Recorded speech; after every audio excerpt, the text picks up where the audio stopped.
म्हणत होते की ही व्यवस्था काय सत्ताधारी पक्षाच्या बापाची आहे का, आणि मी त्यांना सांगत होतो की भास्करराव तुमच्यासारखे ज्येष्ठ सदस्य, या सभागृहातला अनुभवी सदस्य आणि सभागृहात वारंवार नियम कायदे सांगणारे तुम्ही, डेकोरम कशी सभागृहाची मेंटेन करत ठेवायची हे जर तुम्ही बुद्धी लोकांना शिकवणार आहेत, तुम्ही बाहेर येऊन अशा गोष्टी बोलू नका. सत्ताधारी पक्षाचा बाप वगैरे काढू नका.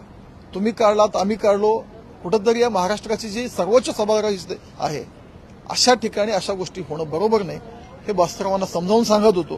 पण भास्करराव काय समजून घेण्याच्या मनस्थितीत नव्हते.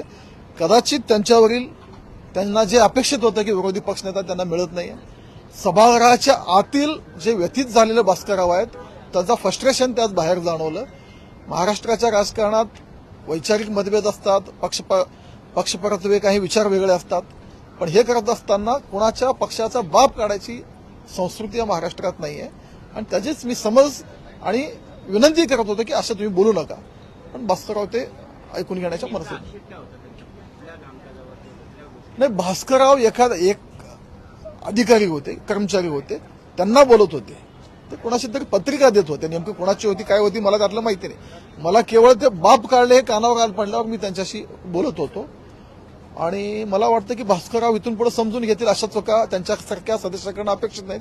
भविष्यात सुधारून घेतील अशी अपेक्षा मी त्यांच्याकडे व्यक्त करतो.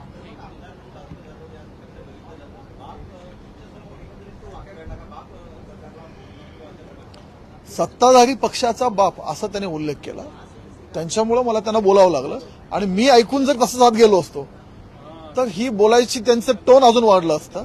आणि आज त्यांच्या पक्षातला एक सदस्य बोलला आणि उद्या दुसरा सदस्य बोलेल. शेवटी सगळे व्यथित आहेत. महाराष्ट्रातील जनतेने ह्यांना जे वाटत होतं आम्ही परत सत्तेत येऊ, लोकसभेच्या निवडणुकीनंतर एक मोठ्या अपेक्षा बाळगून होते, तो जनतेने जो त्यांच्या अपेक्षा भंग केले आणि इथं विरोधी पक्षनेता त्यांना जे मिळालं नाही ह्याचा कुठंतरी ह्या सगळ्याचा फ्रस्ट्रेशनचा उद्रेक तिथं मला जाणवला. मी अध्यक्ष साहेबांच्या कानावर ही गोष्ट घातलेली आहे. अध्यक्ष साहेब त्याच्यावर योग्य ती कारवाई करतील. थँक्यू.